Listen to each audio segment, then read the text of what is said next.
She will tell you she wants a nice guy. She will tell you she wants honesty, kindness, communication. And she's not lying. But she's not telling you the whole truth either. Because there's a difference between what a woman says she wants and what actually moves something inside her. And most men build their entire approach around the first one, while the second one, the real one, sits untouched. Here's what nobody tells you. A woman can be completely sincere about wanting a nice guy and still feel nothing when a nice guy is standing in front of her. That's not a contradiction. That's just how desire works. Desire doesn't run on logic. It runs on something older, something underneath language.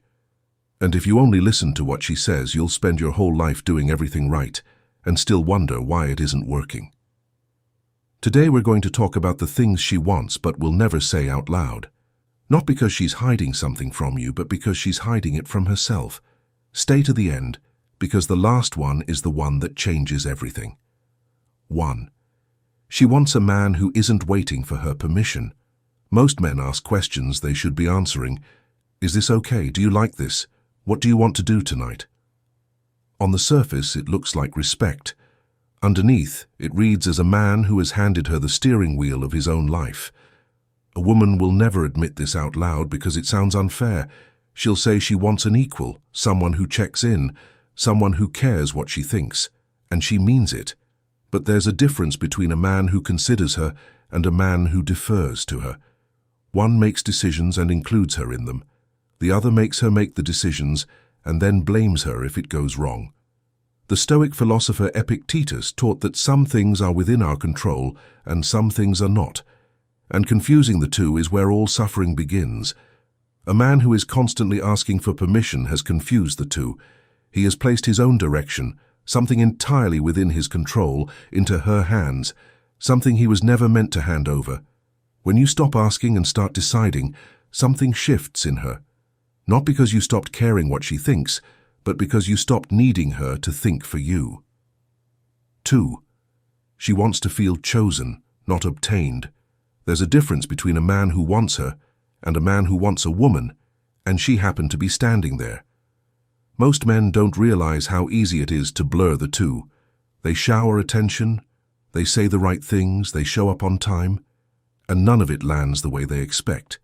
Because somewhere underneath it, she can sense that any woman who said yes at the right moment would be getting the same treatment. What she actually wants, the thing she'll never phrase this directly, is to feel like she specifically was the reason you slowed down. Not women in general. Her. That requires you to actually see her, her specific sense of humor, the strange thing she said in passing 3 weeks ago that you remembered, the way she takes her coffee.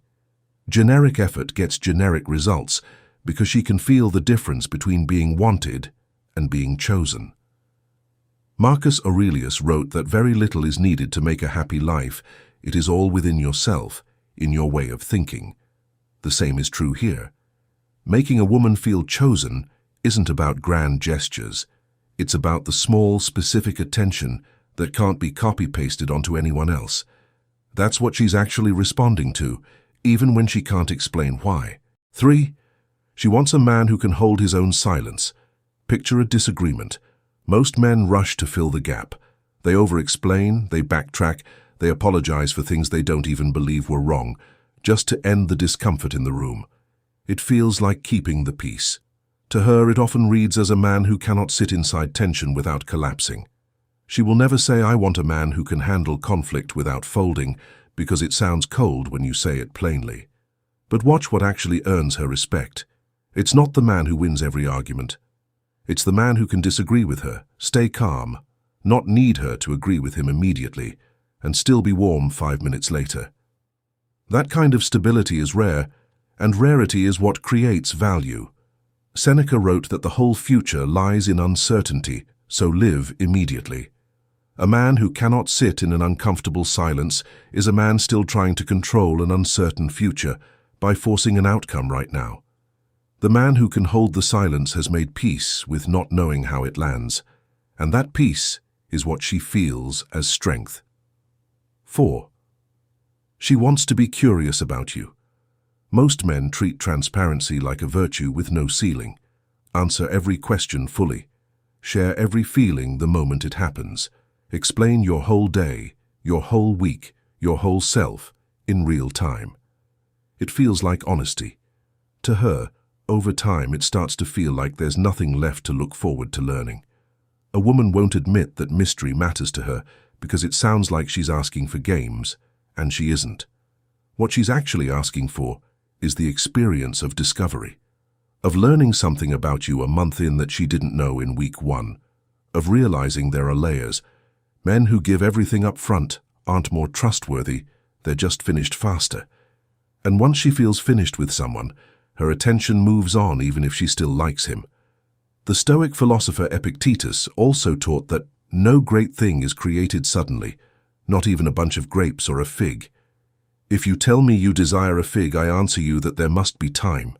It must first blossom, then bear fruit, then ripen. Attraction that lasts follows the same pattern. It isn't handed over complete on day 1. It's allowed to blossom, slowly, with room left for her to keep discovering. 5. She wants a man whose world doesn't end if she walks away. This is the one most men get wrong in the most damaging way. They believe that proving how much she matters, how central she is, how much of their life now revolves around her, will make her feel secure. Instead, it does something else entirely. It tells her that she now holds the only thing keeping this man steady, and that's a weight most women were never asking to carry. She will never say out loud, "I want to matter to you," without being the only thing holding you together, because it sounds like she's asking for less effort, and that's not it either. What she wants is the paradox, to matter deeply, to a man who would still be fine, still be building something, still be whole, even if she weren't there. That combination, deep care without dependence, is what creates real security, not the illusion of it. Marcus Aurelius wrote that you have power over your mind, not outside events. Realize this, and you will find strength. A man whose peace depends on her presence has handed his power over to an outside event. A man who cares for her deeply while remaining whole on his own has kept that power, and she can feel which one she's standing in front of. 6. She wants to be reassured without asking for it. Here's a strange one. Most men wait to be asked before they offer reassurance, treating it like something she has to request, the way you'd wait for someone to ask for a favor. But reassurance that only shows up after she's asked for it stops feeling like reassurance. It starts feeling like proof she had to go looking for. She won't tell you this directly, because asking for it defeats the purpose. What actually lands is the reassurance that arrives before she needed to ask. A text that isn't a response to her insecurity, just because you were thinking about her, noticing she seemed off and naming it, instead of waiting for her to bring it up first. The value isn't in the words themselves. It's in the fact that you noticed without being told to. Epictetus taught that it is not events that disturb people, but the view they take of them. A woman who has to ask for reassurance walks away with the view that she has to manage your attention. A woman who receives it unprompted walks away with a completely different view, that she's actually being watched, actually being considered, without having to perform for it. Same words, entirely different effect depending on whether she had to ask. Let me tell you about a man I'll call Daniel, 34. Daniel had been seeing a woman for about 2 months, and by every account it was going well, except she kept describing him to her friends as sweet. Not exciting, not magnetic, sweet. He came to me frustrated, insisting he'd done everything right. He listened. He was consistent. He never played games. What Daniel had actually done was remove every one of the 6 things above without meaning to. He asked her preference on everything instead of deciding. He was available to any woman who would have said yes, not specifically pursuing her. He filled every silence, even uncomfortable ones, with reassurance she never asked for in the moment, but only ever after she'd already gone quiet and worried first. He told her everything about himself in the first 3 weeks. He'd quietly started organizing his schedule around her replies, and the only time he ever checked in on how she was feeling was after she'd already brought it up herself. He didn't change who he was. He changed what he handed over. He started making plans instead of asking for them. He kept a piece of his week that was his and only his. He let a disagreement sit for an hour instead of chasing resolution immediately. He held a few things back, not as a trick, but because he stopped feeling the need to prove himself completely in week 1. And he started texting her small, unprompted things, not questions that needed a response, just a thought, a memory, evidence that she crossed his mind without being summoned. 6 weeks later, she was the one asking where this was going. Nothing about his character changed. What changed was what he made available, and what he made her work to discover. Here's the thread running through all 6 of these, and it's the part most men miss entirely. None of this is about becoming distant, cold, or manipulative. It's the opposite.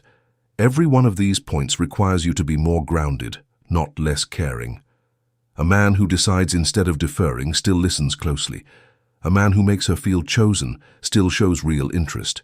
A man who holds silence in conflict still resolves things, just not out of panic. A man who keeps some mystery is still honest, just not compulsively transparent. A man who stays whole without her is still deeply devoted when he's present. A man who reassures her without being asked is still respecting her enough not to smother her with it. Seneca wrote that it is not that we have a short time to live, but that we waste a lot of it. Don't waste your time trying to decode her words, looking for a formula. Look at what she responds to, not what she requests. Those are 2 different maps, and only one of them actually leads anywhere. So here's how you actually apply this starting today. Make one decision this week instead of asking. Pick the restaurant, pick the time, and hold it. Notice one specific thing about her, something only she would say or do, and bring it up unprompted. The next time there's tension, resist the urge to fix it in the next 60 seconds. Let it sit. Keep one part of your week, a hobby, a goal, a plan with friends, that has nothing to do with her, and protect it. Send her one message this week that isn't a question and doesn't need a reply, just something small that tells her she crossed your mind. And remind yourself quietly that your peace was never supposed to depend on her replies. None of these are difficult on their own. What's difficult is doing all 6 at once without slipping back into old habits, because old habits feel safer. Deferring to her feels safer than deciding. Explaining everything feels safer than holding something back. Chasing resolution feels safer than sitting in tension. But safe and attractive are rarely the same thing. And every man who's ever built something real with a woman eventually had to choose between the 2. Marcus Aurelius wrote that the soul becomes dyed with the color of its thoughts. A man whose thoughts are consumed by what she wants to hear becomes a man with no center of his own. A man whose thoughts are grounded in his own direction while still genuinely caring for her becomes the kind of presence she can't quite explain, even to herself. She won't admit any of this to you directly. She might not even admit it to herself in words.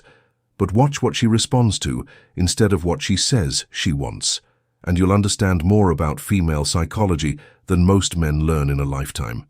If this gave you something to think about, hit like, subscribe, and let me know in the comments which one of these 5 hit closest to home. I read every comment. I'll see you in the next one.